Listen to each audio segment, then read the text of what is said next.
America के New York के mayor चुनाव के नतीजे आ गए हैं। डेमोक्रेट्स जोहरान ममदानी न्यूयॉर्क के नए मेयर चुन लिए गए हैं।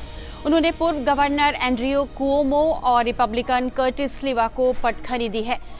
अमेरिका के सबसे महंगे शहर न्यूयॉर्क में 34 वर्षीय भारतीय मूल के कैंडिडेट जोहरान ममदानी ने ऐतिहासिक जीत दर्ज करके दुनिया भर में सुर्खियां पाली हैं। ममदानी न्यूयॉर्क के पहले मुस्लिम और सबसे कम उम्र के मेयर बने हैं। न्यूयॉर्क के मेयर चुनाव में 20 लाख से ज्यादा लोगों ने हिस्सा लिया, जो 1969 के बाद सबसे बड़ी भागीदारी मानी जा रही है, और ममदानी ने 10 लाख से ज्यादा वोट से जीत हासिल की है। ट्रंप के विरोध और यहूदी विरोधी आरोपों के बावजूद उन्होंने ग्राउंड कैंपेन के दम पर जीत हासिल की है। गौर करने वाली बात यह है कि राष्ट्रपति डोनाल्ड ट्रंप ने उन्हें हराने के लिए तमाम दांव पेच आजमाए और चेतावनी तक जारी कर दी कि यदि ममदानी की जीत हुई तो न्यूयॉर्क के लिए फेडरल फंडिंग को वो न्यूनतम कर देंगे।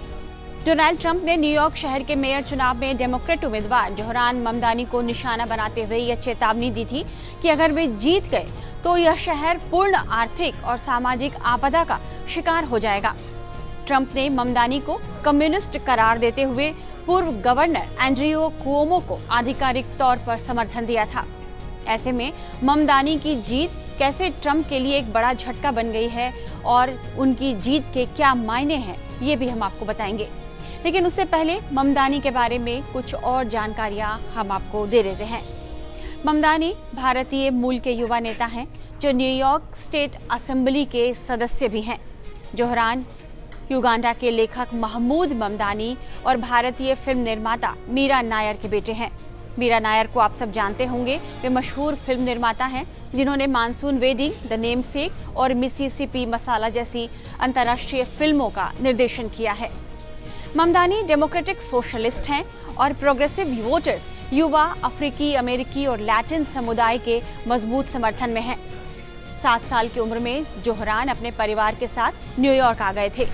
उन्होंने 2014 में बोर्डिन कॉलेज मेन से अफ्रीकाना स्टडीज में डिग्री ली है।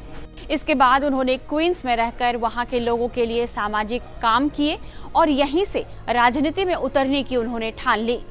हिप हॉप रैपर रहे जोहरान ने 2020 में विधायक बनकर राजनीति में कदम रखा। जोहरान ने अक्टूबर में न्यूयॉर्क सिटी के मेयर पद के लिए जब अपनी उम्मीदवारी की घोषणा की थी, उस समय बहुत कम लोग उन्हें जानते थे। लेकिन जैसे जैसे समय बीता और 25 जून को उन्होंने जब डेमोक्रेटिक प्राइमरी में बड़ी बढ़त बना ली, तो वे दुनिया भर में सुर्खियों में छा गए थे और लोग उनके नाम को सर्च करने लगे। अब हम आपको उनकी जीत के 5 बड़े कारण यहाँ समझाने की कोशिश करते हैं, जो उनके चुनाव प्रचार और विश्लेषकों के निष्कर्ष के आधार पर बताए जा रहे हैं। पहली बात है उनके चुनाव प्रचार की शैली। ममदानी के चुनाव प्रचार की शैली काफी चर्चा में रही। जोहरान ममदानी ने इलेक्शन कैंपेन के दौरान जमीनी स्तर पर लोगों से मुलाकात की। वे जमीन पर उतरे, सड़कों पर गए और उन्होंने लोगों से बातचीत की। चुनावी कैंपेन के दौरान जोहरान ममदानी ने कई नए प्रयोग किए, जिससे युवा मतदाता उनकी तरफ आकर्षित हुए। दूसरी बात है कि चुनाव प्रचार के दौरान सबसे ज्यादा वे यूथ से कनेक्ट हुए।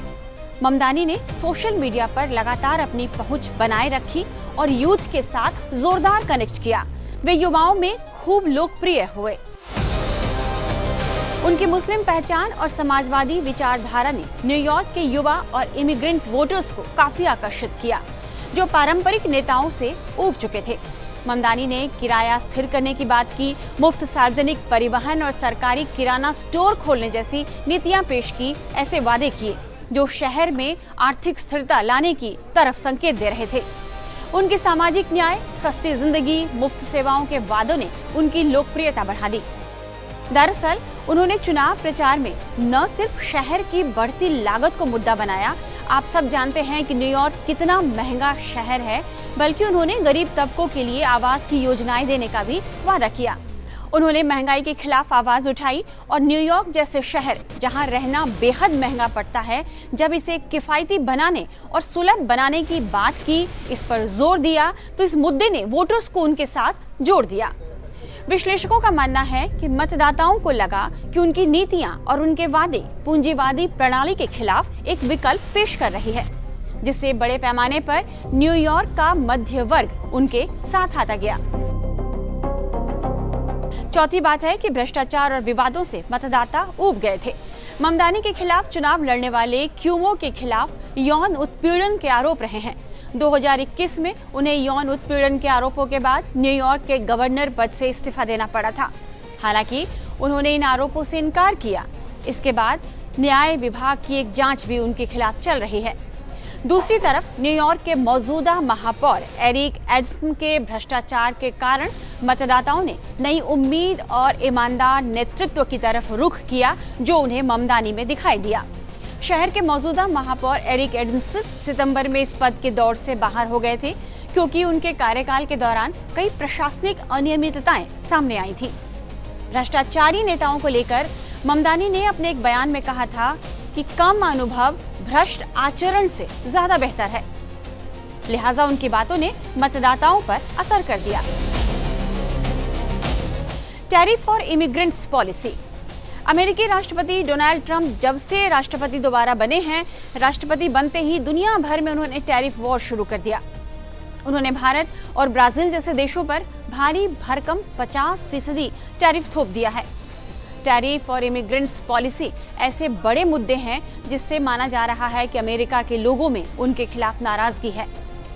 ट्रंप ने ममदानी का विरोध भी कर दिया और एंड्रियो कुओमो का समर्थन कर दिया। माना जा रहा है कि ऐसे में जिन लोगों की ट्रंप से नाराजगी थी, उन्होंने ममदानी को वोट कर दिया, जबकि ट्रंप ने ममदानी को हराने के लिए एड़ी चोटी का जोर लगा दिया था।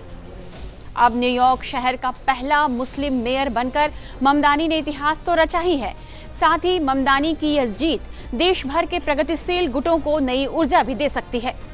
लेकिन इसके साथ सवाल यह भी उठ रहा है कि क्या अपने महत्वाकांक्षी वादों को पूरा वह कर पाएंगे? वह अमीरों पर टैक्स बढ़ाने, सरकारी स्तर पर किराना स्टोर खोलने, जिससे कारोबारी वर्ग और रियल एस्टेट लॉबी उनसे नाराज बताई जाती है। वहीं डेमोक्रेटिक पार्टी के उदारवादी और मध्य मार्गी गुटों के बीच संतुलन बनाना भी ममदानी के लिए बड़ी चुनौती का काम होगा। विश्लेषकों का मानना है कि यह चुनाव परिणाम न केवल न्यूयॉर्क बल्कि पूरे अमेरिका में राजनीतिक विचारधारा की दिशा बदलने वाला क्षण माना जा रहा है। जीत के बाद ममदानी ने न्यूयॉर्क की जनता को भी संबोधित किया। इसमें उन्होंने ट्रंप को चेतावनी भी दी। ममदानी ने कहा कि जिस शहर यानी न्यूयॉर्क ने ट्रंप को पैदा किया, वही अब देश को दिखाएगा कि उन्हें कैसे हराया जाता है। डोनाल्ड ट्रंप, मुझे पता है कि आप यह देख रहे हैं। मेरे पास आपके लिए 4 शब्द हैं। वॉल्यूम जरा तेज करो। इस तरह के तमाम एक्सप्लेनर्स और देश और दुनिया की बाकी खबरों के लिए आप बने रहिए टाइम्स नाउ भारत के डिजिटल प्लेटफॉर्म के साथ।